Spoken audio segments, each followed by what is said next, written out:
Morning. Morning. Morning. Good morning. We're going to get started, but again, first, my name is Stuart Countess. For many of you I know over the past years, but glad that everyone's here for the first meeting for 2024, and appreciate those that are here, but also those that are online. I'd like to ask that Mia King will call the roll, please. Do we have Ames Barnett on? Present. Thank you. Bart Gobiel. Bill Hightower. Governor Brian Kemp. Candace Brose. Kiana Good. Present. Thank you. Chris Tobiasen. Present. Thank you. Chris Wells. Dale Keith. Present. Thank you. Emily Davidson. Present. Thank you. Frank Ginn. Chunk Newman. Here. Thank you. Greg Dozier. Here. Thank you. Heath Clark. James Wilburn. Jay Cunningham. Present. Kelly Brownlow. Thank you. Ken Warnock. Thank you. Kevin Jackson. Lisa Winton. Here. Thank you. Logan Leslie. Present. Thank you. Margaret Conrad. Present. Thank you. Mary Fort. Present. Thank you. Mike Long. Here. Thank you. Buddy Harden. Present. Thank you. Trish Ross. Here. Thank you. Brandy Beal. Trey Taylor. Sam Dasher. Here. Thank you. Sam McCurchin. Present. Stuart Countess. Present. Thank you. Susan Andrews. Here. Thank you. Teresa Fisher. Here. Thank you. Gonna go back through. Ames, sorry. That's Ames. Bart Gobiel. Bill Hightower. Governor Brian Kemp. Candace Brose. Chris Wells. Frank Ginn. Heath Clark. James Wilburn. Kevin Jackson. Brandy Beal. Trey Taylor.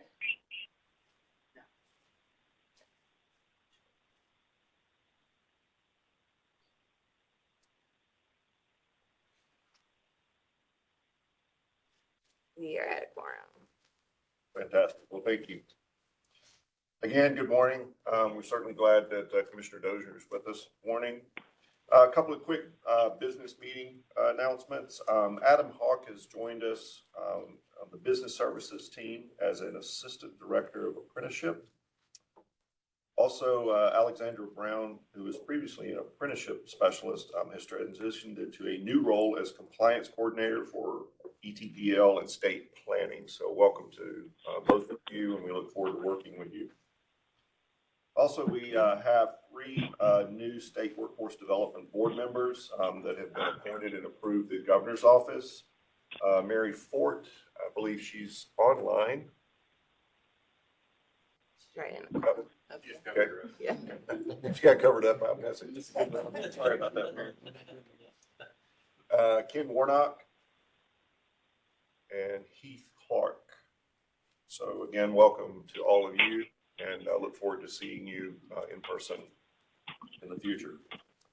As we move along into the meeting part of our agenda, each of you should have received from Nia the meeting minutes and the agenda for today. The meeting minutes would have been from the October meeting that took place in Savannah, October 23rd, and February 15th meeting agenda today.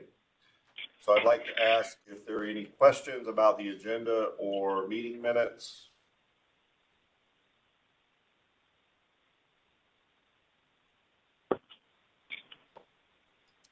Hearing none, can I ask for a motion to approve the agenda and meeting minutes? All right, so hearing a motion and a second, all those in favor say aye. Aye. Aye. Any opposed? Hearing none, the motion to approve the meeting minutes and agenda has been approved.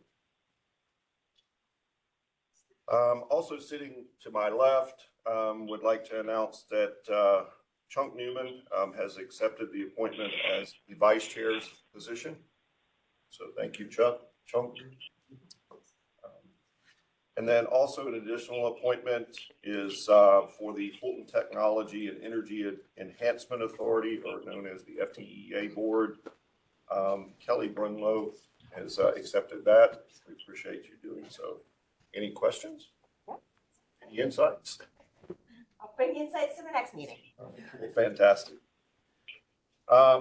Moving forward into the committee reports, Dr. Susan Andrews will provide the youth committee report.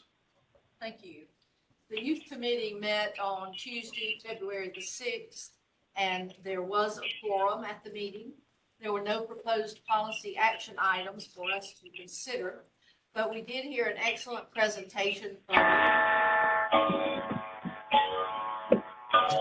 Sorry, we're trying. Whoever's calling. Yeah. Get going off. Thank you. We did hear an excellent presentation from Lisa Kendrick, who is the project director for a program called Jobs for Georgia Graduates.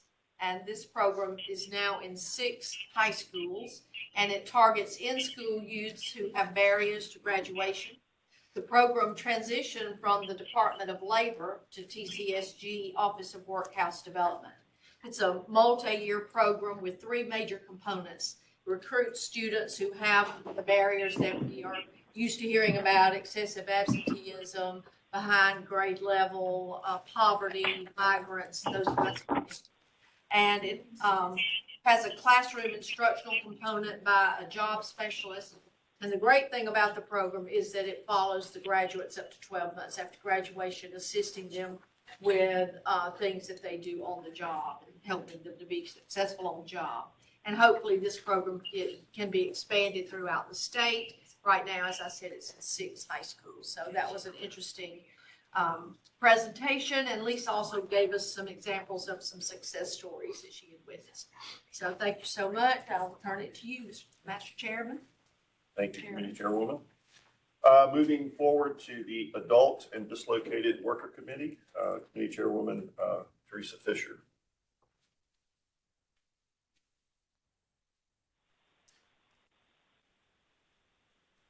Teresa, if you're speaking, you may be muted.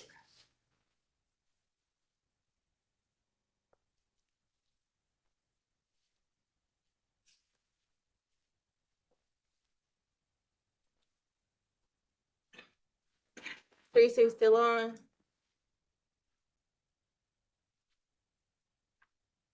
I don't see her on. Okay. We'll come back then. So we'll move forward and come back. On the Finance and Performance Committee,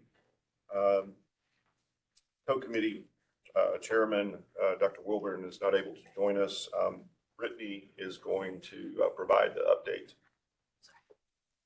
Morning, everybody. Dr. Wilburn, like Mr. Chairman said, is not able to join us. He had a family emergency last week, so if y'all could keep him in your thoughts. But our committee met last Tuesday. We did have quorum, but we did not have any action items. However, we had a few presentations from state staff. I gave a presentation about the state plan, which we'll get into a little bit later for this body. And then LMI specialist Joshua Geyer gave us an economic update. We've kind of resurrected these. You may remember those updates from last year. We'll be issuing those again to this committee. Apprenticeship Grants Manager Rosalind Dennis also gave us an apprenticeship presentation. I won't step on Chris's toes in giving that update. She gave a presentation to their committee as well. And then Programs Manager Deneen Woodson gave 2 local area spotlights. I wanted to call them out, specifically Area 11 and Area 19. They had some big successes in terms of job fairs and interaction with businesses and having lots of participants there. And so Deneen highlighted those successes that they've been seeing. But if there are not any questions, I'll turn it back over to Mr. Chairman. Anyone have any questions? Thank you. Moving on to the Apprenticeship Committee, Chairman Chris Tobias will provide an update. Yes, we had our apprenticeship committee meeting on February 5th. Fortunately, we did not have a quorum, even though we did have 12 OWD staff with present. So we went over a considerable amount of information. We still are in our infancy, so any information is welcome. Brandon Ona, Director of Apprenticeship and Business Services, provided a recap of the Business Services Summit that they had, giving a detailed overview of the WorkSource Georgia services and the teams that primarily serve the Georgia businesses. Then we did meet Adam Hawk, who's the new Assistant Director of Apprenticeship. He provided a recap of the Winter Apprentice Georgia Sponsors Training. This happened for all the TCSG programs that now operate apprenticeship because they can start up apprenticeship programs for various employers. They trained them on how to use the Rapids, which is its own little ball of wax and everything there. So it does need a lot of training for that. And then also gave them an opportunity to share best practices and ideas and everything that they're experiencing throughout the state. Rosalind Dennis spoke with us also. She's over the Apprenticeship Grants and Operations Manager. Gave us an update on the Apprenticeship for Economic Recovery Grant, which is federally funded. These awards are given to throughout Georgia. They are in place to support the creation and expansion of registered apprenticeship programs and industries. This funding is to the technical colleges to offset the costs for their apprenticeship training. There is an application window that is open right now. There's currently a wait list of different programs are looking for some of these funding avenues. Danny Mitchell, who is the Apprenticeship Programs Manager, provided an overview of proposed changes to the federal apprenticeship regulations, CFR 29 and 30. Then Shelley Logan with Workforce Strategies Group, LLC, gave a report on behalf of WorkSource Georgia Mountains. This is in Region 2. They talked about how they have a lot of their apprenticeship programs are 2-year apprenticeship programs. They're based on employer feedback and the occupational priorities. Right now, industrial maintenance technician is at the top of their list. And gave a success story about Sherwin-Williams was experiencing 100% turnover on their employees. Since they started this apprenticeship program, now they have a 100% retention rate and graduation rate. So we were very happy to hear that. And then she placed the spotlight on an apprentice named Christy, who was an employee for Murray Plastics. When she went into it, she was chosen for Quality Control Technician Apprenticeship Program, and now she is actually the director of the department that she has completed her apprenticeship. She mentioned that there's been some hurdles that they've been going through, working with various places that have their apprenticeship programs, making sure that they understand the different jargon and everything that's necessary, the communications and the funding focused conversations. And then the mentor inconsistency at some programs, and then the lack of consistent hours and competencies tracking. Her partner, Mr. Greg Vitek, also with WorkSource Strategies, added that every apprentice that goes through their program receives 144 credit hours, and they're currently starting their 4th cohort at Lanier Tech. So this concludes my report. No pun intended, but you painted a good picture. That's very big. Any additional questions to Mike's? All right, hearing none, we'll move forward. Moving to the next agenda item in the executive committee, we have the 2024 to 2027 combined state plan update. And Brittany will provide an update on this.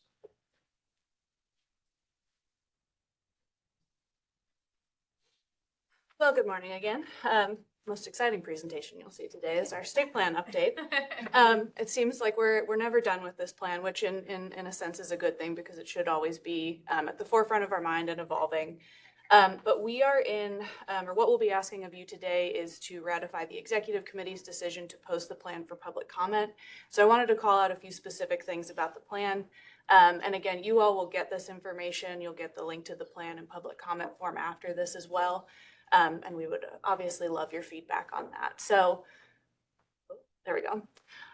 So an exciting thing to start with the state plan is this year we're going to be submitting a combined plan. For those of you who have been on the board for a while and have heard us talk about this, a unified plan is just the 4 core titles. And that is what we've submitted in the past. Granted, we've spoken to, the collaboration we've had across other state agencies and other groups involved in this work, but we will officially be submitting a combined plan this year, which means the 4 core titles as well as additional partner programs. So you'll see it called out on here, but the combined plan programs are the Jobs for Veterans State Grant, as well as the Migrant and Seasonal Farm Worker Program. Since those transition to our agency, we'll be involving them officially in the state plan process. So that is very exciting.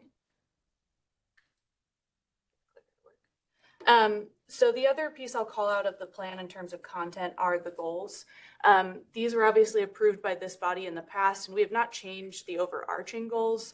I think you'll see within the plan our strategies under those. We're continuing to build on that, but these still remain the priorities of utilizing sector partnerships, developing a streamlined and regionally integrated workforce system, of course, capitalizing on our strengths to create opportunities across the state, and of course, also aligning workforce and education system objectives and expanding the pool of available employees. I think the topics that this group talks about in these meetings are obviously captured in these goals, and the work that we're going to be doing to try and tackle those challenges that are before us.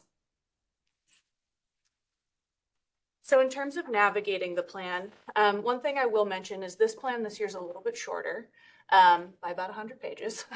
It is quite a clunky document, and I think we've talked about this before. As much as we would like it to be a strategic plan, it's a compliance document and doesn't always lend itself to that. So what we've tried to do this time around, and the reason that it's shorter, is I think it's a much more cohesive narrative across our programs to really speak to our statewide efforts to accomplish the goals that we have.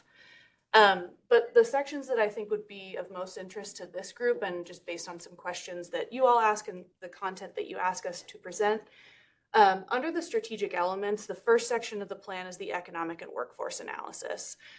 Damon's team has done a great job of making that very easy to read. I'm not a data person, so being able to look at all of those charts about in-demand industries, growth occupations, labor force participation rates, all of that fun data is well explained within there. So I think that's a key section for you all to look at. We of course have the system's capacity and strategy, strengths, weaknesses, our vision and goals. All of that's captured in the strategic elements section. Moving from that, you get into more of the operational planning elements, and that starts to speak more to the specific efforts that we are taking and implementation of that state strategy. You'll also find in that section agency organization across the 4 core titles.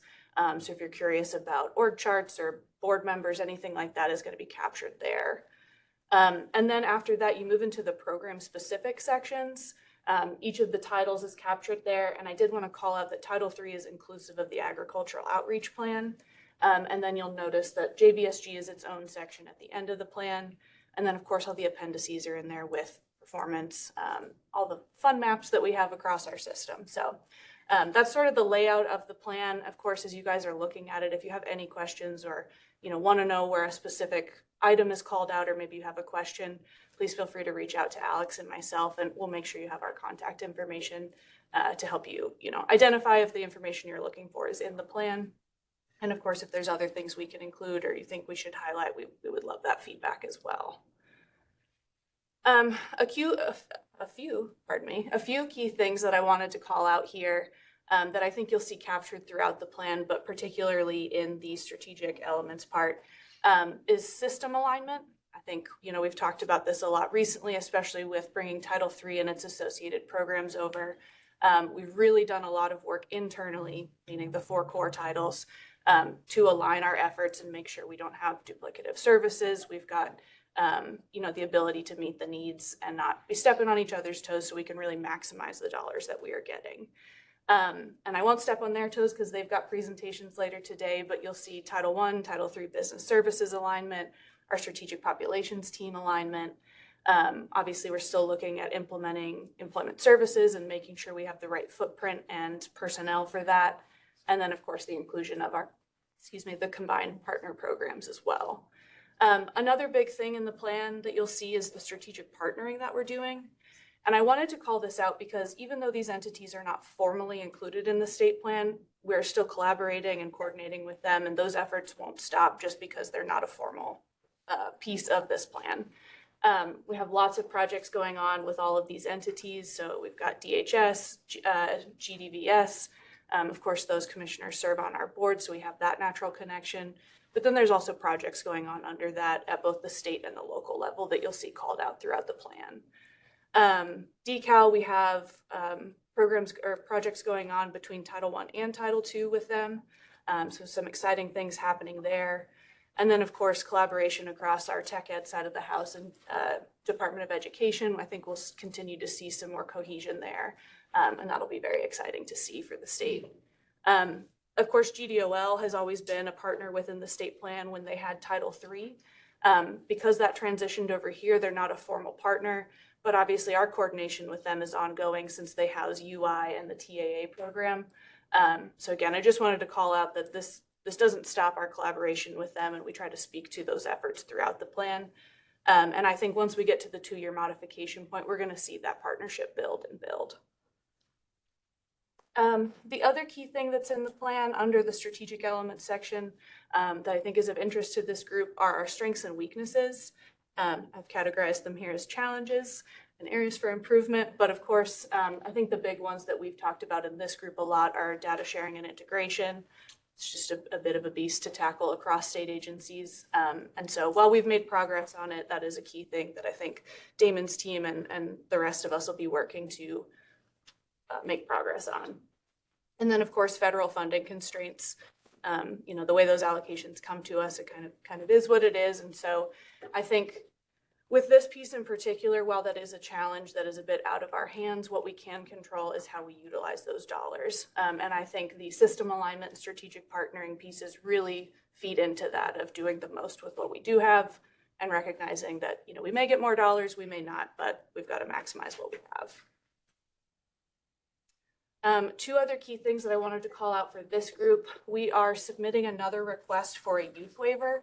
And just to refresh everyone's memory, that is to waive the expenditure requirement that focuses youth funding on out-of-school youth.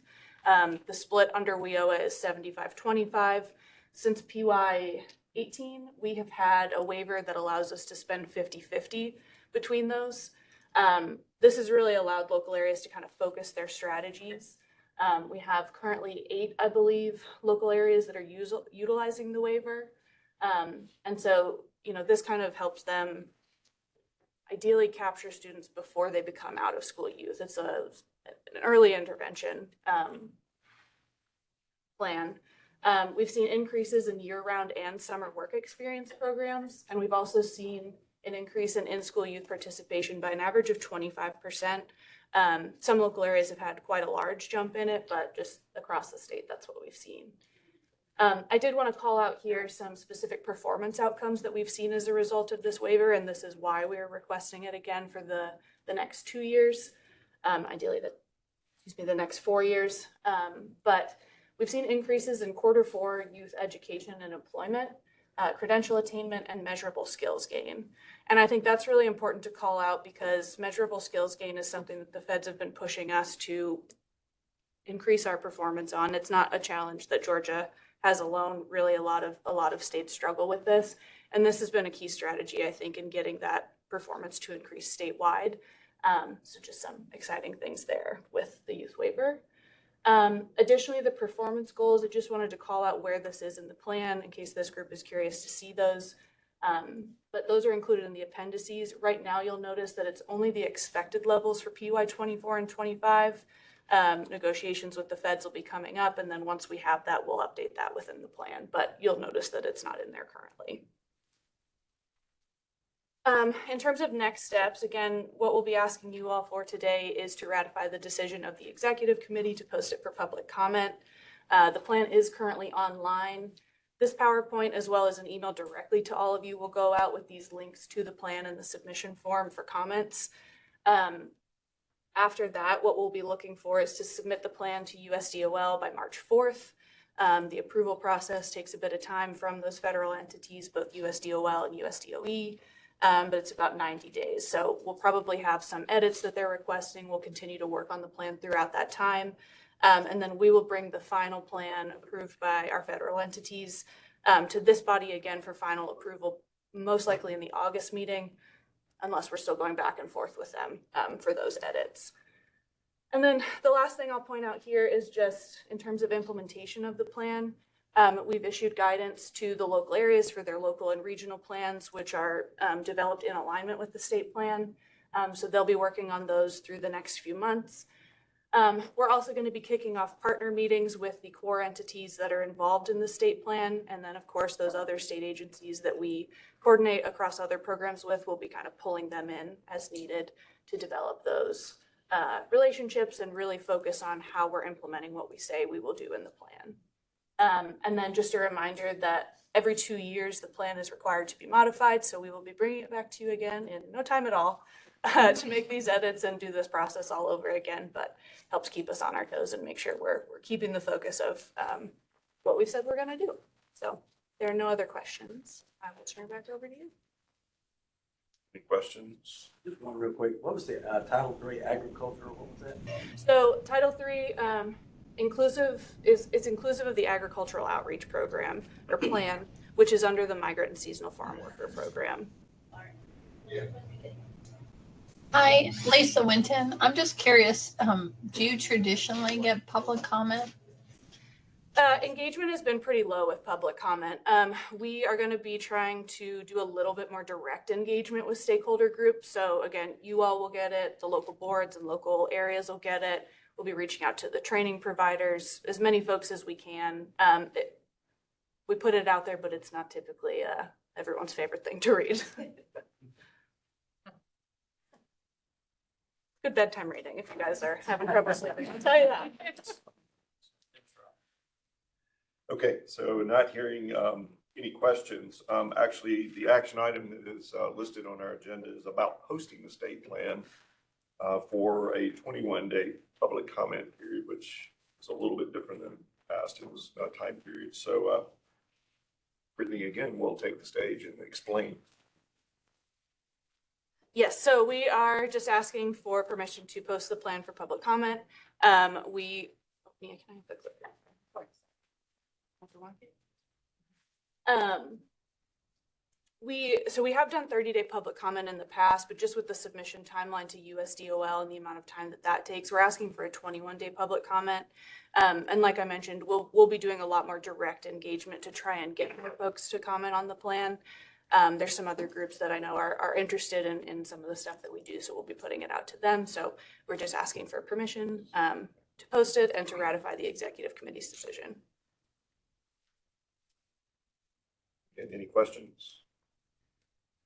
So not hearing any, we need to bring this forward for a vote. Do I hear a motion? Motion made. And a second. Second. All in favor, signify by saying aye. Aye. Aye. Any opposed? Motion carries. Okay, thank you. So the next three agenda items for the executive committee you see listed above or also in your agenda is about 1.8.3 public comments requirement. Also, an action item 1.7.2 request for visa designation of LWDA. And then the third item is 2.2.16, a change in the LWDA grant recipient. Brittany. Promise this is the last you'll hear from me today. So this first policy that we have is really, it aims to define and establish guidelines for public comment as required by WIOA. We've typically just relied on the Georgia Open Meetings Act for that, but based on some technical assistance from USDOL, we've decided to update our policy to include these requirements. A couple things I'll call out about it is you'll notice that it just lists guidelines. We're not setting like exact parameters for how local areas need to accomplish public comment, but we've set some things that they need to consider, including timely and accessible information, notice requirements, language access, and feedback collection and analysis. And again, as you know, we've discussed with our state plan going up, the standard for public comment is typically 30 days. However, that's not codified anywhere. So we've included in here a general standard, but also called out the deviations from that standard should, like we're doing with the state plan, involved a direct engagement strategy to ensure that a shortened timeline isn't going to rob anybody of the opportunity to give meaningful public comment. Are there any questions on that policy item? So the next one, 1.7.2, this was an existing policy, but we made some necessary clarifications, again, based on technical assistance from USDOL. We've also added some parameters in here to govern these changes in line with the guidance and standards that we utilized initially in designating local areas and regions. And then also you'll notice at the end of this policy, we codified the appeals process formally. That traditionally has been in our state plan, but we identified that it wasn't also in policy. So to avoid any confusion there, we included that in this policy formally as well.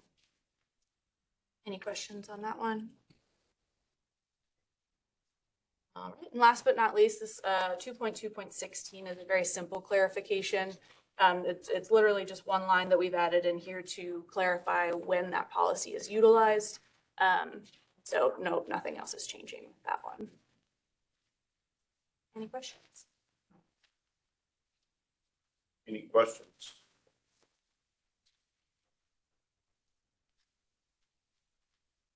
So we can vote on all three of these together. Motion to call for a vote. Make the motion that we approve the action items 1.8.3, 1.7.2, 2.2.16, and that we post the state. Second.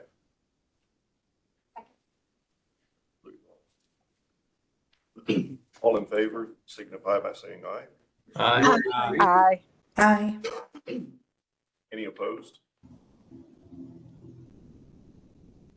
Vote passes. Brandon's gonna give the don't dislocate at work. Okay, so we're gonna back up and do the Adult Dislocated Work Committee. Thank you, Mr. Chair, members of the board. Good to be with you this morning. Teresa was having some technical difficulties, so she is on, but unfortunately, we can't hear her, so I'll be stepping in her place for a few moments. The Adult and Dislocated Worker Committee met last Wednesday. They did not have quorum, but there were no action items outside of meeting minutes and an agenda, which we'll vote on in the next meeting, or which will be called to a vote in the next meeting. There were a number of presentations. The first one was provided by Ms. Michelle Mason, who is our disability services lead within our office. She provided a presentation on the employment network and specifically how this service operates within the state of Georgia and in our office. The employment network is a program, an employment services program that serves individuals who are Social Security cash benefit recipients. And with that, as an office, we serve as a component of the employment network. And most recently, we released guidance on how local areas and other workforce stakeholders within our workforce system can serve participants and make referrals to this particular program. And it also included some outreach materials for everyone. Then we moved into a second presentation by Ms. Rosani Rios, who is our Director of Strategic Populations and Special Strategic Grants, Special Grants, I think, something like that, and grants. It's a new role, please forgive me. And that presentation was largely around the Jobs for Veterans State Grant that we talked about earlier. That is a program that is a component of our Title III WIOA grant, and it has a dual function. The first function is serving veterans as they're transitioning into the workforce with helping them find employment. And then the second component is serving employers to help them understand the benefits of hiring veterans and, of course, connecting those job opportunities to our veterans. And, of course, there is a focus there with some of our strategic populations and specific categories within our veteran populations. Lastly, and I'll provide a more detailed update later on, I presented on our business services strategy and a recap on our business services summit, but I'll get to that a little bit later in today's program. Any questions? All right, hearing none, I'm going to turn it back over to Nia. Thank you. Thank you. Okay, so actually the next item that's listed on the agenda is taking a break, but we're moving along pretty good. Does anybody need a break? So I would propose that we just continue on, which brings us to an update from the Office of Workforce Development, Deputy Commissioner Karen Herschel. Good morning. First of all, I just want to say thanks for everyone, all of our board members being present, participating, whether virtually or here in the state office. We really appreciate your time and energy, and welcome to our new board members. Waving at them as if they can see it. But we look forward to getting to know you all as well and working closely with you. I just have a couple things. Oh, wait. Wrong way. There we go. I'm sorry. I just wanted to kind of bring a couple of high-level things to your attention. We did receive our WIOA Title I planning estimates for next year. And sadly, we were very excited because it's only an estimated 2% decrease. Last year, we saw about a $5 million decrease on the whole. So seeing a $1.4 million estimated decrease, and this is not firm or definitive, but it's probably pretty close. That was something that made us happy, which is kind of a sad thing, that a $1.4 million loss makes us happy. But that is kind of our situation relative to Title I funding. So we continue to look at opportunities throughout our system to leverage our funds a little more effectively, look at aligning our resources and taking advantage of any opportunity we can to kind of stretch those dollars as best as possible. Second thing is that WIOA is up for reauthorization. You know, it's been operating on kind of continuing resolution for a long, long time, and there's been discussion about trying to rewrite it, reauthorize it, and so forth for a number of years. But there's a bipartisan proposal that when I was at the National Governors Association Workforce Development Conference Summit in earlier this month, there's a lot of optimism that it will actually be passed. And so that could be good. The sad part about it is that there's little appetite to actually address the funding formula, which is our biggest pain point when it comes to WIOA, because the funding formula is largely based off of unemployment, as we've discussed previously, and does not favor states with low unemployment, despite the fact that we have significant economic growth and still significant need within our state. That said, some of the changes to the legislation is, one of them is that it allows states to set aside 10% for a critical industry fund. This is over and above the 15% that we can hold. However, that 10% must be matched either by state funds or other federal funds. But it would be a mechanism for us to target training in what we would identify as critical industries. Another significant change that if the legislation passes is that it would require our LWDAs to spend 50% of their DWF funds on training ITAs for dislocated workers. This really impacts the flexibility of how we use our dislocated worker funding, because typically our adult there is the option under WIOA to transfer DWF funds at the local level, not at the state level, but at the local level to your adult pot, right? And your adult funding is more flexible. And because our unemployment rate is so low, spending our dislocated worker pot is more difficult. And that's the greatest funding source that we receive is our DW funds. So this might create some interesting challenges moving forward for our local areas in terms of how they manage funds and so forth. But it does look like it would create a little more flexibility around one-stop designations. Now, we'll keep you posted on whether or not the legislation actually passes and what's going on from there. We just kind of wanted to put it on your radar for that purpose. I will say that, you know, workforce seems to be having its heyday, and I don't mean the Office of Workforce Development. I mean workforce in general. Everybody's talking about workforce, the needs for workforce, and so forth.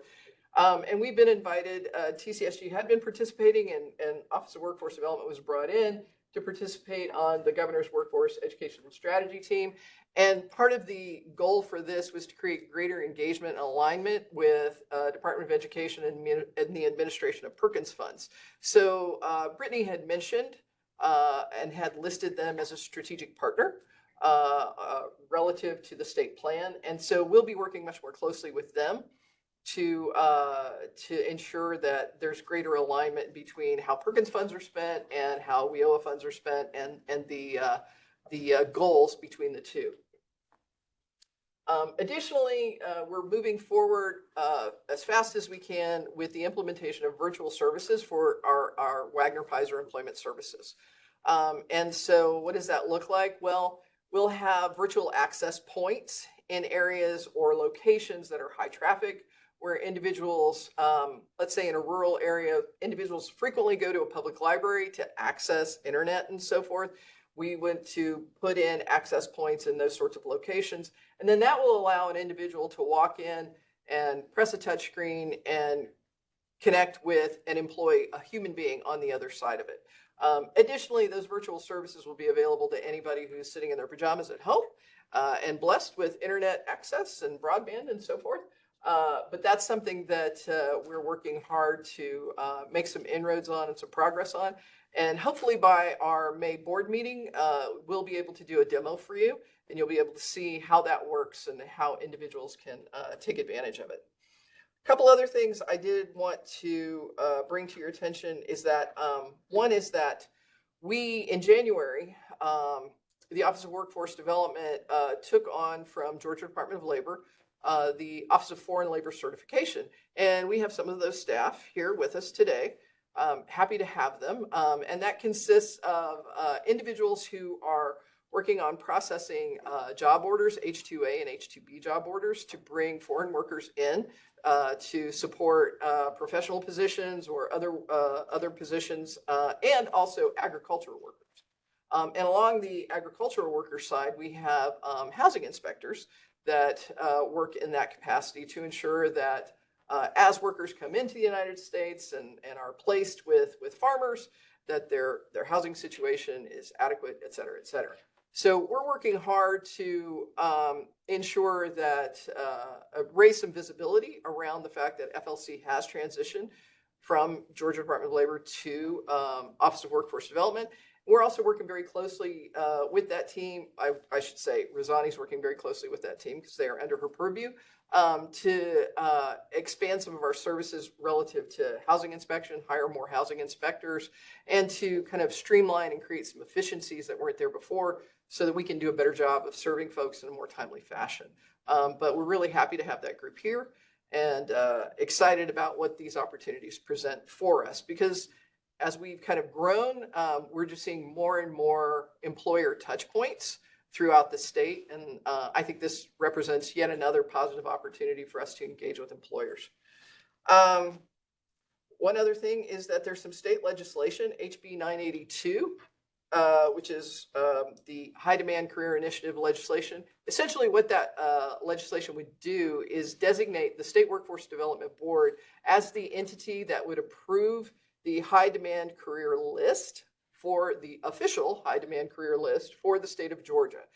And this list would drive, essentially, it would drive how federal and state funding that is appropriated for training purposes, workforce development purposes, that it would, everybody would be aligned to a specific list. Because right now, there are different lists, if you will, that represent high demand occupations that agencies and organizations might rightfully direct their justification for spending funds on. And so the intention of this is to centralize that activity, and it would be something that our office would manage the production of and the vetting of on an annual basis, but the approval would come through the State Workforce Development Board. So that's in the hopper right now. And finally, I just want to acknowledge, I believe she's in the room, Robin Roberts. How long have you been with us? 6 years. 6. 6 years, but how long have you worked in workforce development?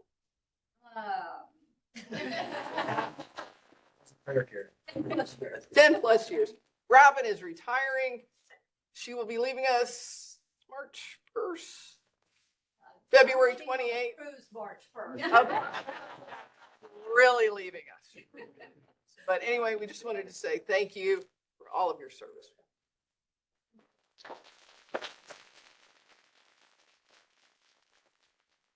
Does anyone have any questions for me? I have a question. Yes, Susan. What right now are let's just say the top 3 career pathways that Georgia's, really honed in on? I would say certainly advanced manufacturing, healthcare, and likely IT or construction. Very close second. Anything else? Thank you. Thank you. Appreciate it. So next up is grants and strategic population updates. Rosanna. Good morning. How's everyone? Good morning. Yes.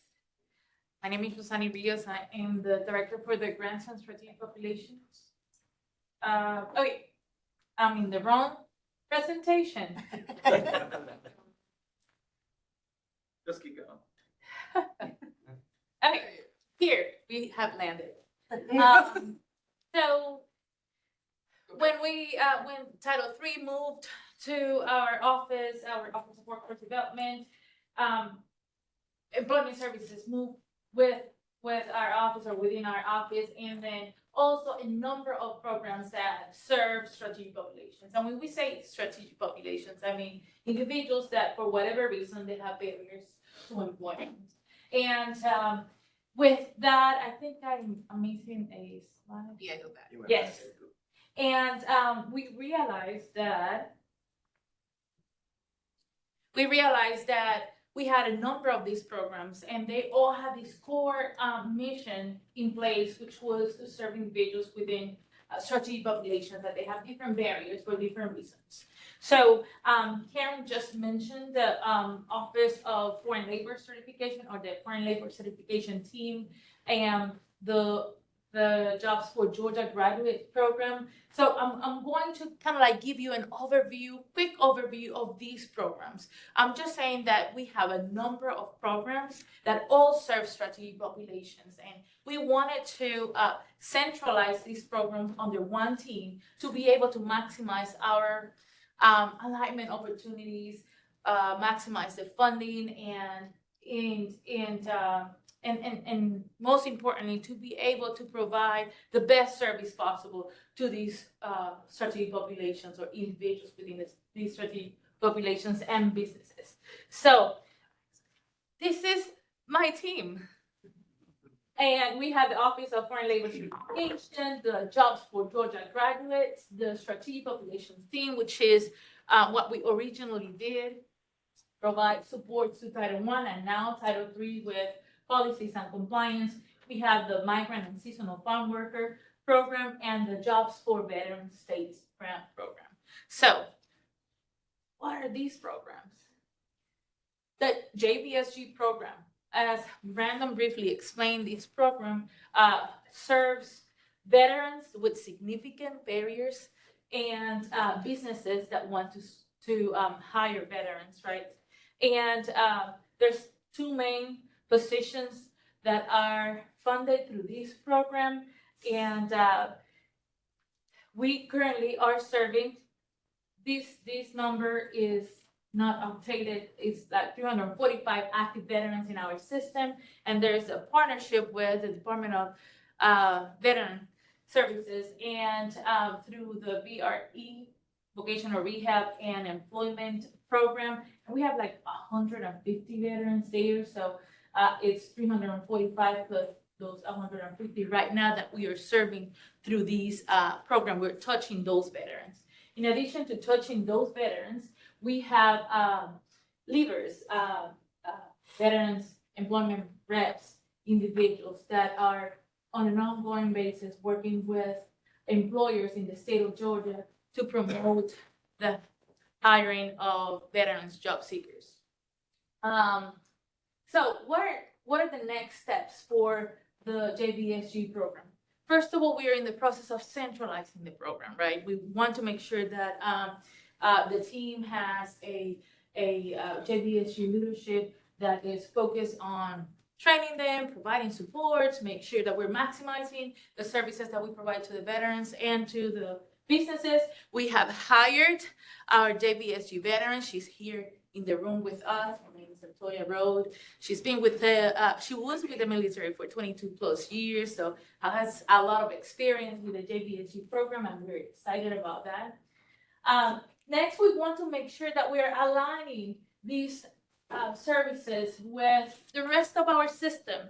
We have specialized case managers that work with veterans with significant barriers under this program. We want to make sure that we are coordinating services with employment services on the Title III side, coordinating services with our case managers on the Title I side to make sure that these veterans are receiving the best service possible.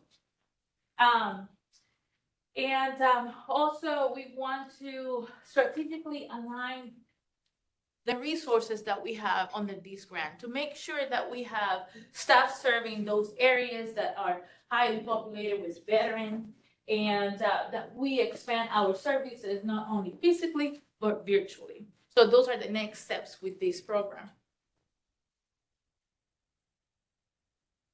The next program is our Jobs for Georgia Graduate. It's sensitive. And this program is a school to work transition program that provides supports and services to in-school youth who are at risk of dropping out of school due to significant academic or social, economic, or family barriers. So includes your typical Title I youth that are low income or are behind in the schoolwork, but also includes youth that maybe they have a family member that is incarcerated and they are experiencing barriers due to that circumstance. So we have two big strategies within our system to serve at-risk youth. We have youth services to Title I, and as Brittany was explaining before, the funding within Title I to serve youth is limited because we have that 25-75 split. So 25 of our funding is utilized for in-school youth. Typically, we have that waiver in place that kind of like make that split 50-50. But that's one resource and strategy that we have to support at-risk youth. But now we have the JGG program that is another strategy within our work source system to serve in-school youth with barriers. And as Dr. Andrews explained before, we have 6 employment specialists that work through this program, and they provide support to those youth while they're in school, getting them ready, and 12 months after they exit the school. And I want you to see the numbers. These 6 staff members are currently serving 430 student participants in 6 high schools, So we are very proud of the work that they're doing. And what are the next steps for this program? We want to make sure that we align this program with everything else that we are offering, right? And also we're looking into options and opportunities to expand the program statewide.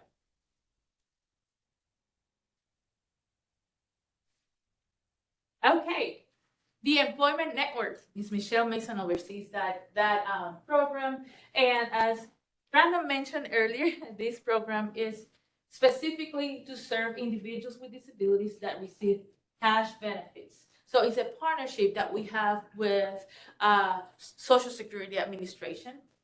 And the EN is a free service for the individuals.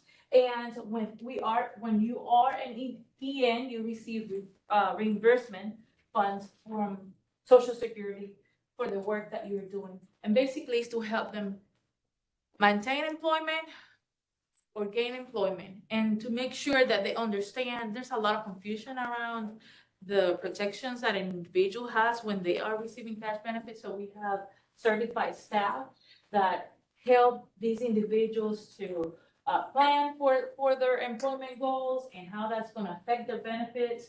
Right now, we have 35 enrolled participants in our program. 19 of those, in addition to those, we have 19 individuals that we are in the process of determining suitability. We have received $17,000 from Social Security as of July 2023. July 1st, 2023, and or 2023.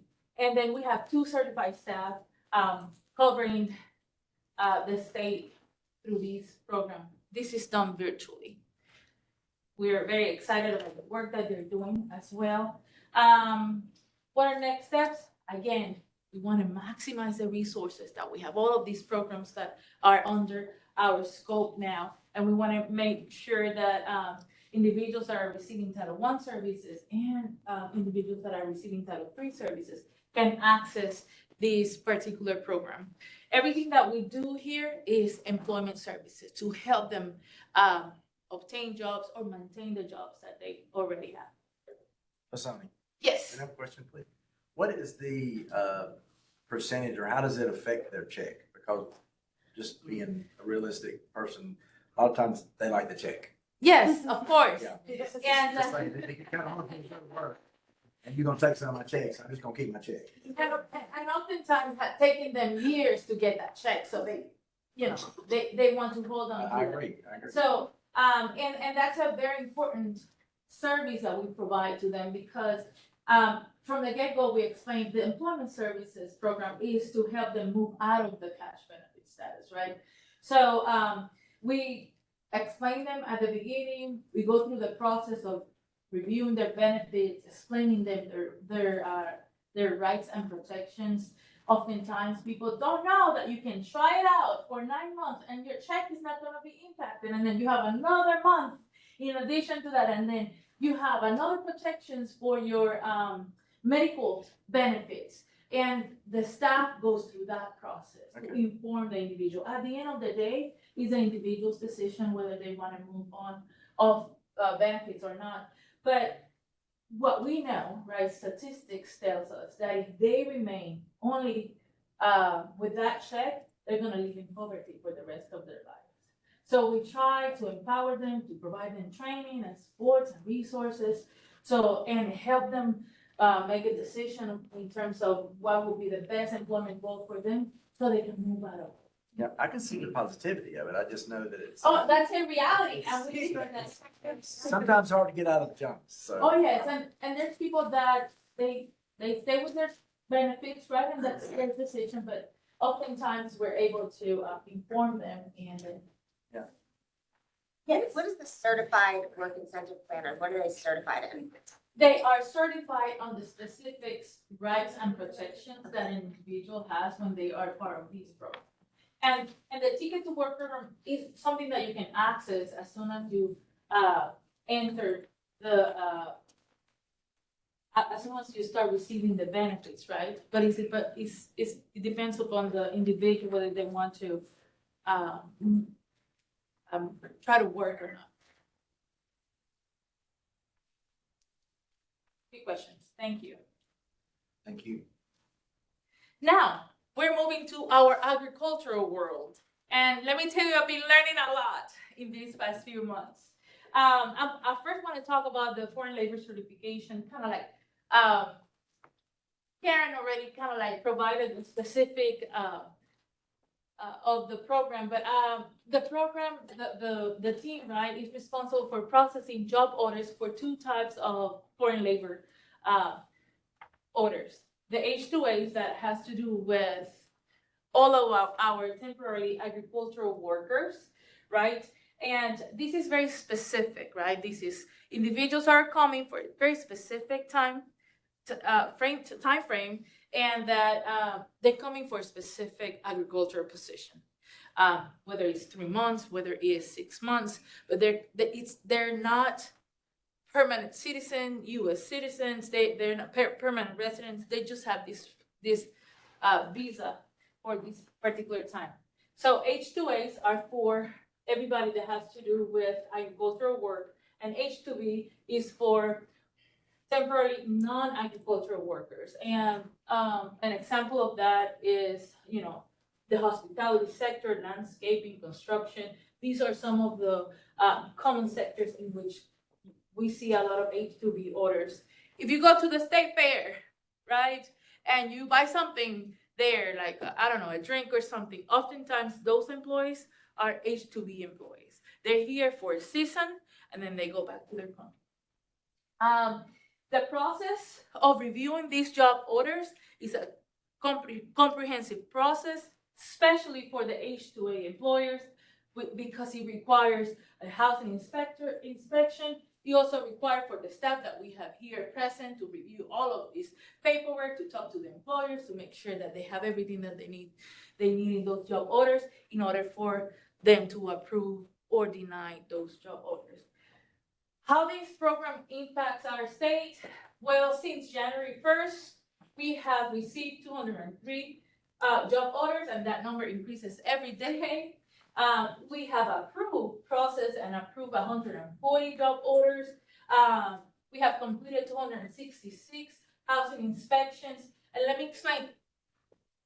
One job order might have, 5 workers and 1 housing location.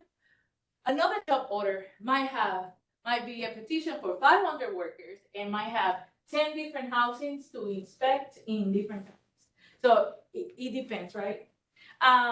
This team right now, in this team, we have 4 FLC specialists that are with us this morning, and we have 3 housing inspectors, and this is something that is provided statewide.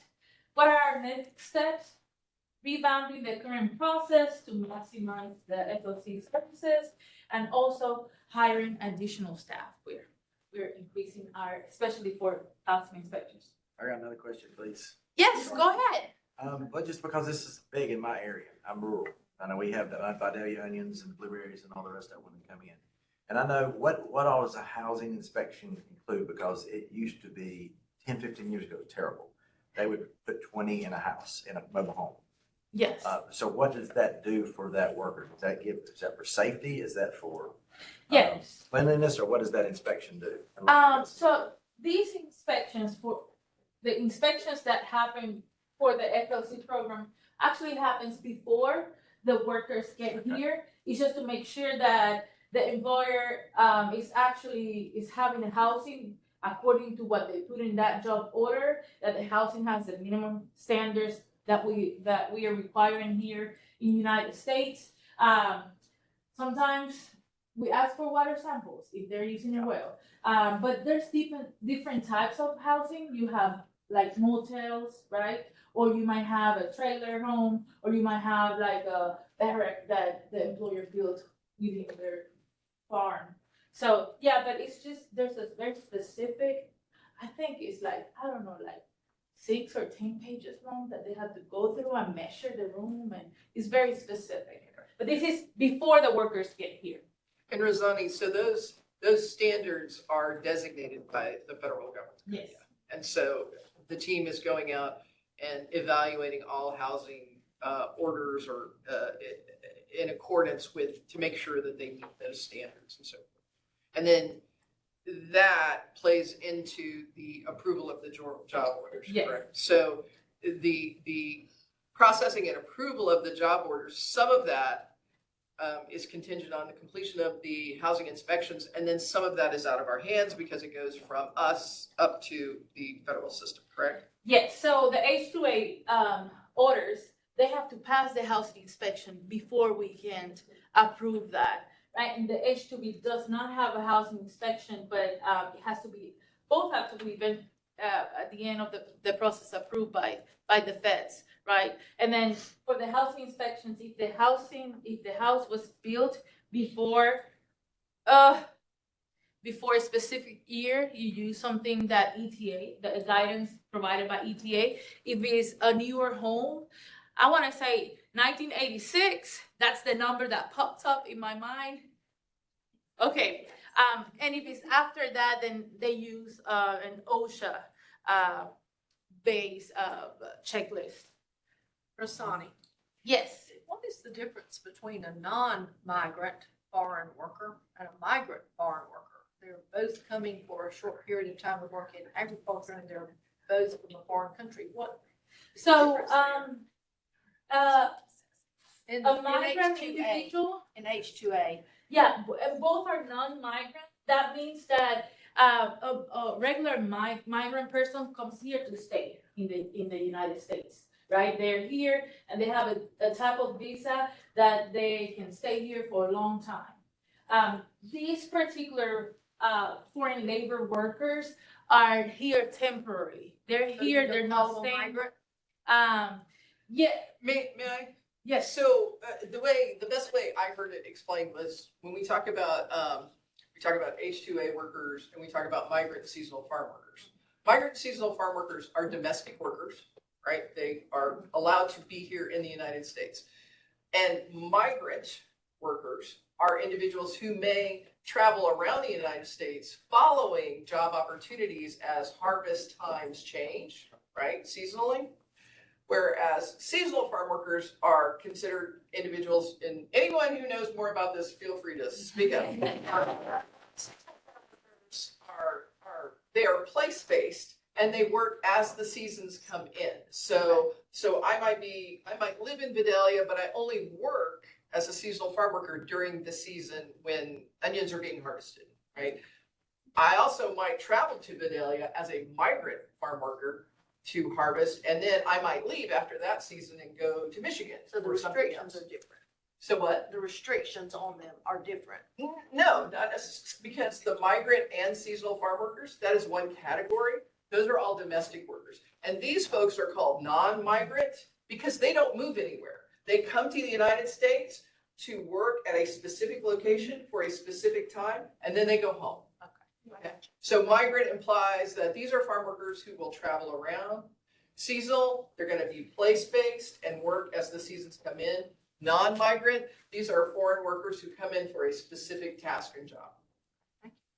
And then they move back after that? Yeah, they move back They will home. return. They will They- return. Temporary basis. I get a temporary basis. Okay. Yes, They're- very specific. Got it. Yeah, they just also. And that's a good explanation, because they do, they I follow get it, it now. they'll be here, and then go to green beans, and then they'll go here for corn and carrots, and then Yeah. they'll jump around right The across. one thing I would like to add real quick, Mike, especially in your area, just help get the word out that now is at TCSG. I think right now in the transition, it was mentioned, we've only had this transfer over in the last month and a half. It started right around Christmas. And so as questions have popped up, there's been questions on who do you go to? Even though our fine workers have stayed the same, they're now housed somewhere different. So there's been some difficulty getting word out as where does this reside and who is the right person to call. We've reached out to the Department of Ag, we've reached out to several of the associations. So we're getting the word out, but especially since you live in that area, if someone has a question, help direct them up here to do that. And Do we thank have you to any- those that are propping us up as we transition.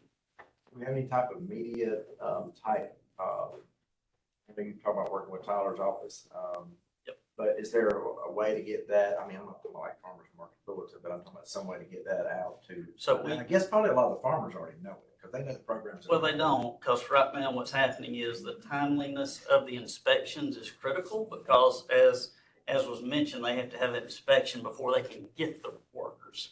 And so that's the complaint that's coming in is how can we get that inspection? I will say thank you guys.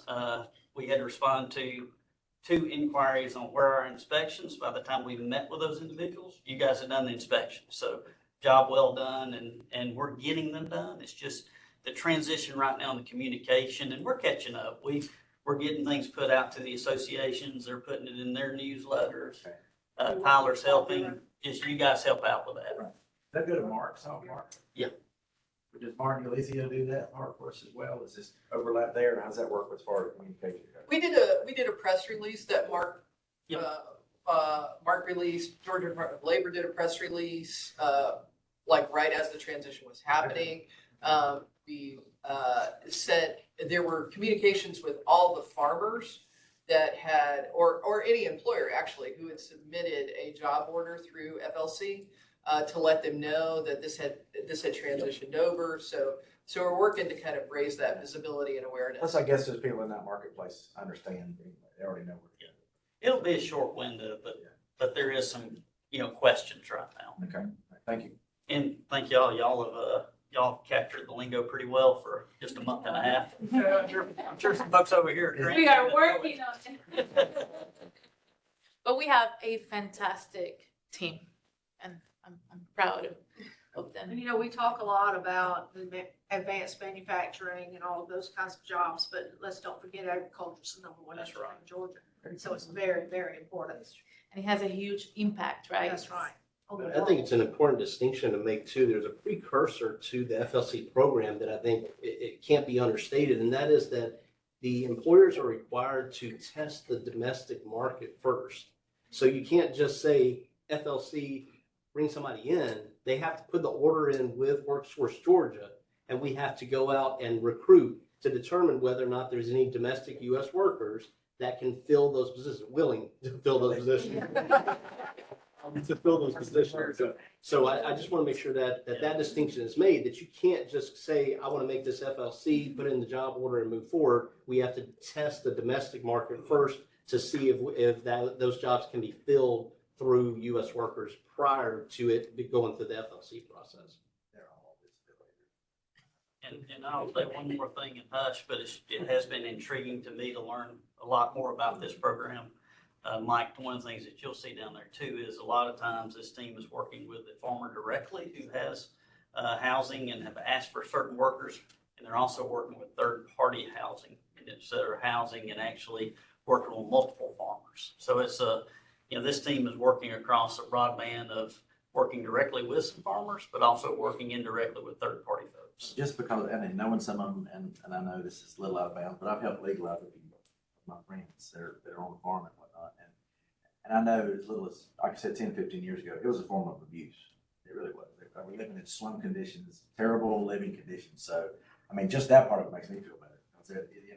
They deserve a good place as well. So. Yeah, it's a very vulnerable population. It is, absolutely. They get a big, and that's what a lot of the farmers were doing down there. One of them penalized because he was taking part of their wages that he had promised them for housing, then absolutely so.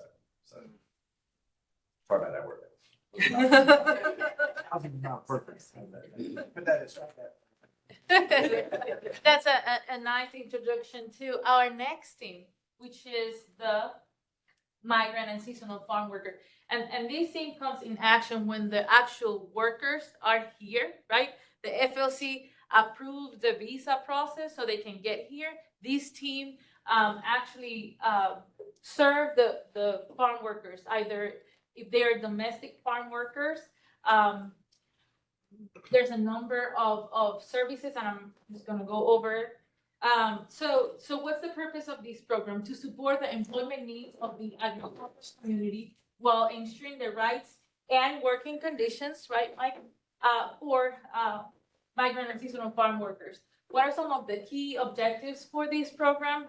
To assist domestic farm workers in securing employment opportunities. And now I'm going to be very technical. A domestic farm worker is a U.S. resident or U.S. citizen that lives here, that agricultural is what they do.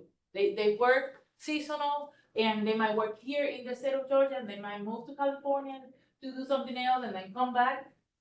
But these are U.S. Authorized to work permanently and workers, right? And then H-2As are temporary workers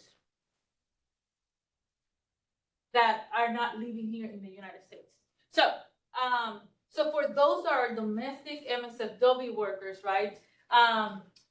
This program helps them to secure employment opportunities. So if they come to our doors and they say, you know, I'm a seasonal farm worker, but I want to change roles because I no longer can, you know, work 10 hours a day doing what I was doing, then they can come to our office and they can receive employment services like any other individual could.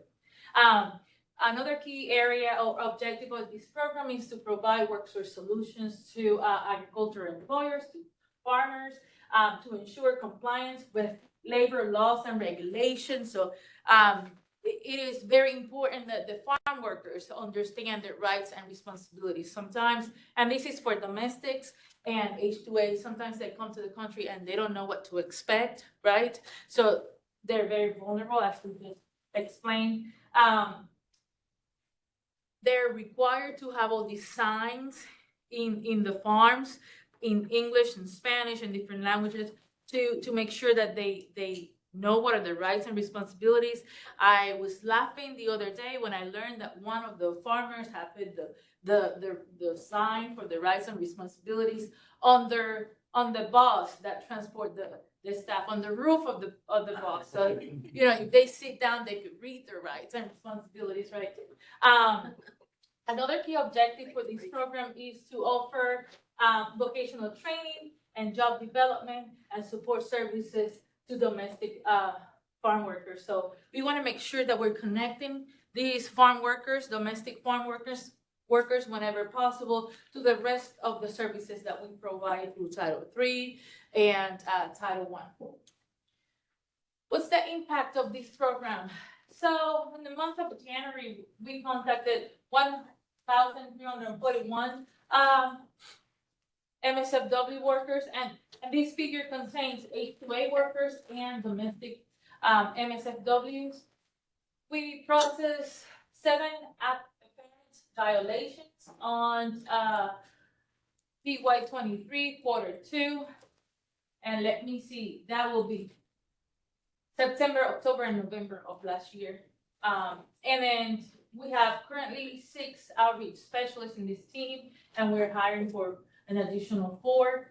The manager of the team is Gabriela Munoz. And what are our next steps for this team? Again, we want to align the services provided through this program with Title I and Title III. And also, we want to expand the team with additional. Simple question. Yes. No, I just had a comment that, and Brandon can attest, I would be the last person to say this, but these programs seem wildly understaffed for the volume of what they need to do and the quality control that would need to be there. It's wildly understaffed. So I'm glad to see you're adding more, but even with that, it seems like there's no way. Well, we are working diligently and expanding in those areas that we have the need. I don't know, Karen, if you want to add it. Well, I do want to say that I appreciate that comment for sure. And as the programs have transitioned over, we kind of took the footprint we had in terms of placement, location, and staffing, and kind of stayed with it. And I have been admittedly conservative in trying to kind of figure out budget-wise what's right size for us. We're moving forward with a little more information at this point, as we've kind of been able to assess a little bit to see where our needs are. The MSFW program has been, they've been trying to hire from the get-go since they came over, and FLC came over understaffed. So we're working to kind of at least come up to those levels and then sit back and go, okay, do we need to add additional ones? And figuring out our budget to make sure that we can. Well, I'm support it definitely all. usually super conservative in the hiring more government people, but this, for the, how big it is in Georgia, it just seems like, how are they gonna do that and do it well? Yeah. No, that's a very fair comment. Absolutely. Fair observation. One, just a quick, various, are these folks that we're hiring, are any of them bilingual? All of them have to be bilingual. That's what I was gonna ask, is the job required to be bilingual? And, for example, some of the positions we had to post a couple of times Sure. because it was kind of hard to get the right match for the position. They have to be bilingual. They have to have some sort of connection to the community or understand our agricultural services. And it's a different mindset. The first time that I went to a farm, Gabriela looked at me, the manager, and said, "Rosanna, are you going with those?" Oh my God, you are so right. Let me go back to the hotel room and change him to tennis shoes. I didn't even think about it, right? So it's a different world. I can tell you that what I see when I go out and see the staff working is passion. They are understaffed, but they keep on working on it. We're a little behind on the housing inspections, but they move and they're flexible enough to schedule the housing inspections. So I think that all of these programs bring so much value to what we already did. And we have this fantastic opportunity to kind of transform our workforce system, right? So I am excited to be part All right, part we of got that. one more question then. Yes. So, if you're out and about in our areas, is there a way for them to know when you're in our area? Yes. I think we're gonna be in Vidalia, Georgia, the 21st of this month. I wish one of y'all learned how to say it, but. I feel like Martha Stewart's in the room. So. Vidalia. Bye, with an I. Bye. I am short, but Vidalia. Y'all better watch too much TV. Well, you're more than welcome to come with us. I think y'all see it. Go to Tractor Supply and buy you some rubber boots. Yes. Especially right now. Yeah, with that. At least I had tennis shoes, right? No, that. And I know you guys don't get out of the ground, but you ought to come down during onion season. It is truly amazing to see millions and millions of onions. I mean millions of onions across the field. It is, and to know that every one of those is touched by hand. Yeah. Every single one of those. It is an amazing process. So, and I'll tell you another cool thing, but carrots, to watch them do the carrots, man, it is crazy. Pretty orange, but anyway. Go ahead. Do we have any additional questions? Yeah, one question I want to go back to is this, the graduate, Georgia graduate Yes. piece. You'd mentioned in there, I think you said 6 high schools. Yes. My Currently we question, have 6 high schools. where are those high schools? Savannah, Macon. No, that's two. Scattered. I don't, We have one in Savannah. We don't any longer. Oh, we don't need longer? no, Lisa Kendrick, it's in the call, Decatur's. We mentioned. because I don't, Yeah. Have that she told us information. The other day, I thought she said Savannah. hi, Lisa. Hello. It's- Hello. Yes, we have high schools in Savannah, Georgia, that's Salsey High School. We have a high school in Albany, Georgia, that's Doherty Comprehensive High School. We have a high school in Gainesville, Georgia, that's Johnson High School. Dawsonville, Georgia, that's Dawson County High School. Noonan, Georgia, and that's Noonan High School. Thank you, Lisa, and that's Lisa Kendrick, manager for the JGD program.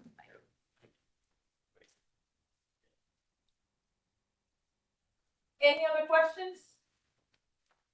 Good, thank you. Good job. We all feel educated. Now you know a little bit of what's going on in my brain. Don't stop lately. I'm gonna go back here. I think Brandon is your turn. Okay, so next on the agenda is Brandon with an update on WorkSource Georgia, Leasing Services in Sumner. Zani is right. This thing's a little sensitive today. All right.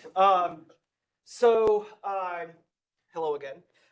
So one of the things that we've been working on a lot over the past couple of months is how we're integrating all of the staff and programs that we have that are primarily serving businesses. So as everyone here knows, Under the WorkSource Georgia umbrella, we have 3 main customers, but the most common customer that we're known for are job seekers. The other customer is businesses, and that's the space in which the team and I live. And then the last one is kind of our indirect customer, our communities, making sure that as we're providing these services that we're lifting up communities in Georgia and helping them become more prosperous, attract more jobs and investment, et cetera. And so with the merger of the Wagner-Peiser program and a number of other programs to our office, we gained a number of assets in the business services space to complement and go alongside some of our existing assets. This is a comprehensive list of all of those teams that we currently have under the business services umbrella. Number 1 is our WIOA Title I Business Services. That has 2 staff members here at System Office who largely oversee policy and guidance and administration of funding. And then the bulk of that activity actually happens at the local level with our local workforce development areas, where you'll have 1, 2, 4 to 5 business services staff, just depending on the area, the business's needs, and the size and the scope.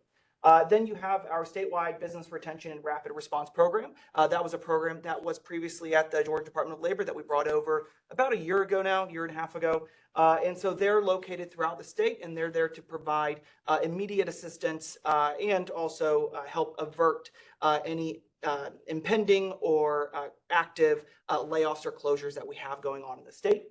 Then you have our Title III Business Services. That is a component of the Wagner-Peiser program. They're largely focused on recruitment of individuals into jobs. So they work with businesses to help them understand, or to help understand what kind of jobs they're recruiting for, and then how they can connect that to Georgians through the Wagner-Peiser program. You have our sector partnership conveners. Those individuals are largely partnered with our local workforce development areas, but that can be a contractor or a dedicated staff member at the local level to help bring together a number of partners to address an industry workforce challenge. So an example would be actually at our last meeting, we had our sector partnership conveners from the Georgia Mountains area who are contractors, but they bring together the school system, the technical college, industry, along with the local workforce development area to come together and create some of those innovative solutions to address those workforce challenges. Then you have our JVSG Leavers, which we've talked a lot about today. And then lastly, you have our statewide apprenticeship team that we refer to as Apprentice Georgia. And they're a team that's actually located here in System Office that work through our technical colleges to help promote and expand registered apprenticeships throughout the state. So we have a lot of people. In total, it's about 120, 130 individuals that are actively day in and day out serving Georgia businesses.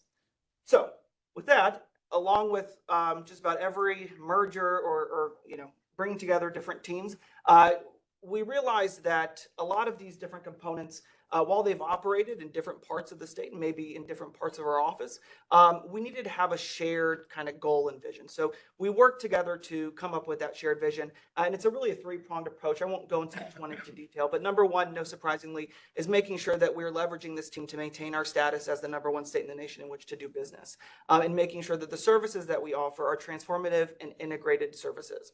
Now, Kelly's probably thinking, Brandon, that's your government talk kicking in. What does that actually mean? Transformative means that we're not being transactional in our approach to services, that we're not just providing a one-off training program or one-off recruitment, that we're making sure that we're combining all those services together to objectively transform a company into a better space.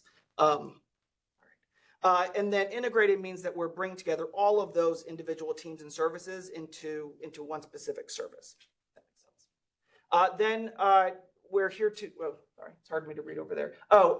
Help employ and retain Georgians and elevate job quality. So one of the things that our rapid response team is very focused on, and a lot of our teams are focused on, is making sure that we are keeping Georgians in the actual workforce. We know that when we're looking at labor force participation rates and the barriers that individuals face when they fall out of the workforce, it's very hard to keep them engaged. So we're here to help employ these individuals and retain them into their jobs. And while we're doing that, elevate our job quality in the state. And then lastly, build an effective network of partners to really manage the challenges or address the challenges that our businesses are facing both now and in the future. Brandon. Yes, sir. Does Quick Start and your bullet line item number 2 overlap? That is a very good question. So Quick Start is a separate division within TCSG. But I will say one of the components that falls under the business services umbrella is our customized recruitment. And so that's a largely state-funded, state-directed component of our office that works hand in hand with Quick Start to help recruit individuals into Quick Start programs when Quick Start is awarded to a company or to a project.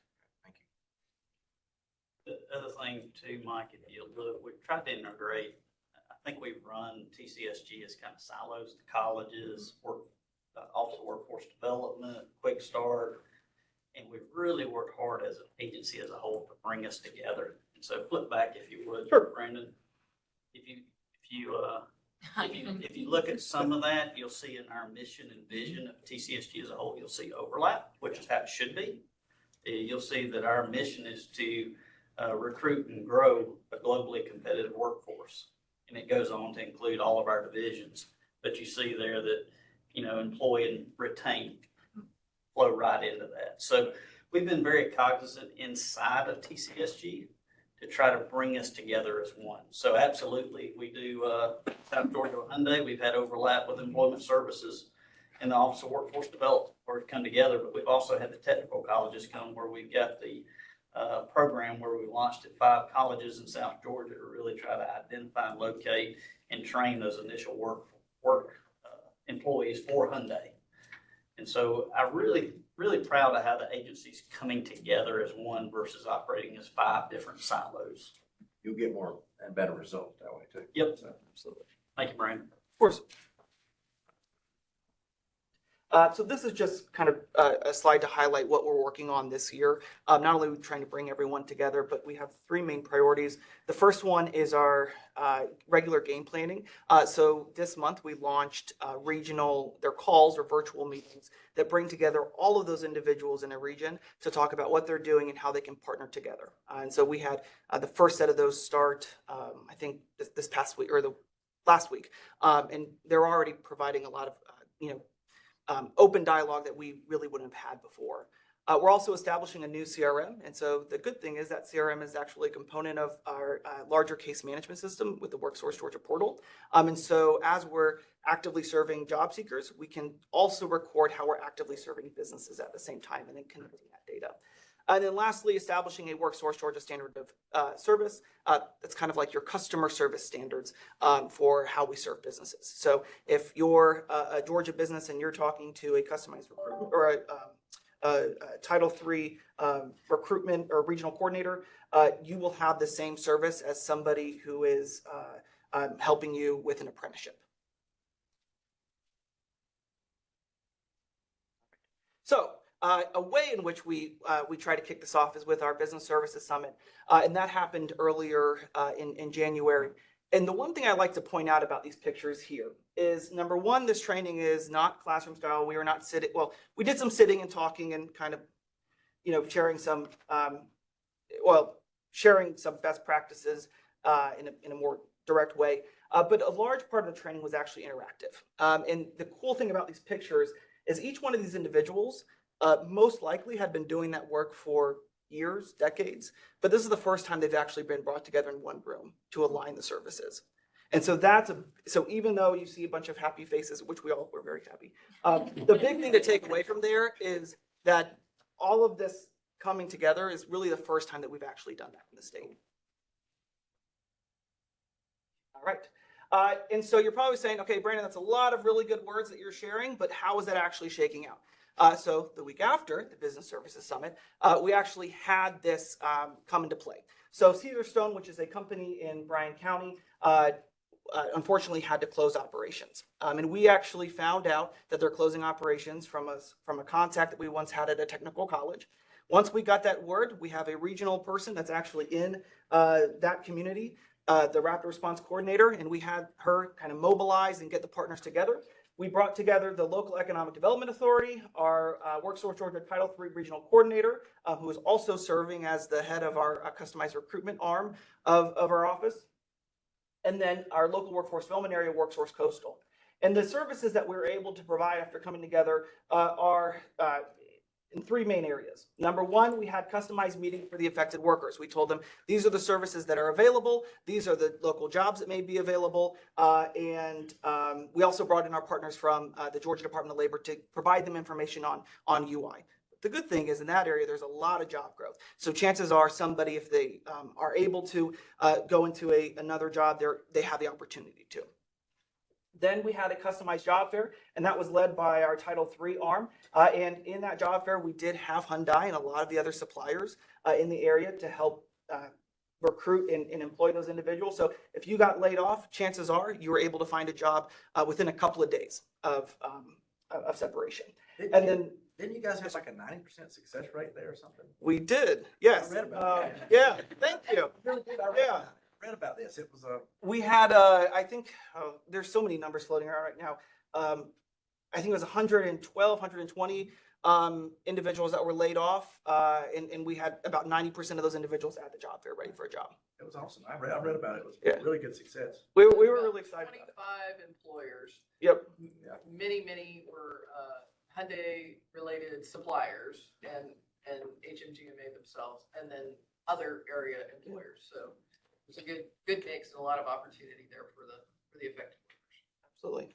And so you're also thinking in the back of your head, well, what they do at Caesarstone is very different what they're going to be doing at Hyundai.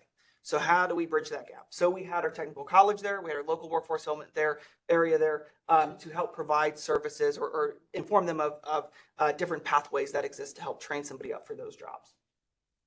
And I have some pictures. They're kind of far away and blurry because we do want to maintain some privacy of the individuals. But this is the job fair, and I believe it was actually held on site at Caesarstone.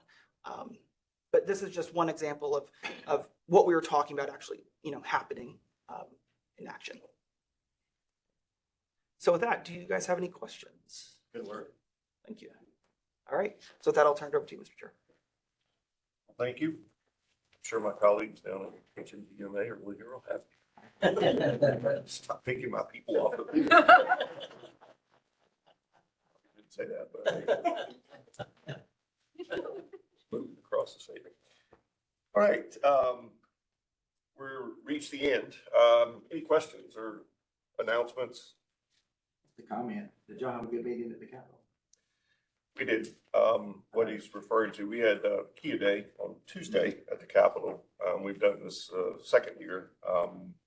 It's basically just a promotion of what we're doing here in the state, but it's also developing those relationships. The commissioner spoke with several colleagues who were from different entities, normally not here, about what we're doing related to workforce related issues. But It was cool. I think it was. Kia walking around. Yeah. Or somebody just told us to take our name tag. I do want to tell y'all, Greg was so proud of me to be at the Capitol. He said, "Do you mind taking your name tag off?" I'm like, wow, if I embarrass you. He really did. It was a joke. They're coming by. It was definitely a joke. Proudly wearing heels. We'll get the tour reform, which is kind of a joke too. That's a different discussion. Yeah. We'll wait till 25. Well, our next meeting is scheduled for Thursday, May 16th. You should have already received that. The location has not been determined yet, but Nia is working on that, so we'll be announcing that in the near future. But greatly appreciate everybody's attendance, both in person and online. A lot of good information. Thank you to staff. Appreciate all of that, what we're doing, certainly for the state of Georgia. A lot of good things. There's a reason why it is the #1 state to do business for 10 years in a row. So you should be proud of that. All right. Nothing else being heard. Meeting is adjourned. So thank you.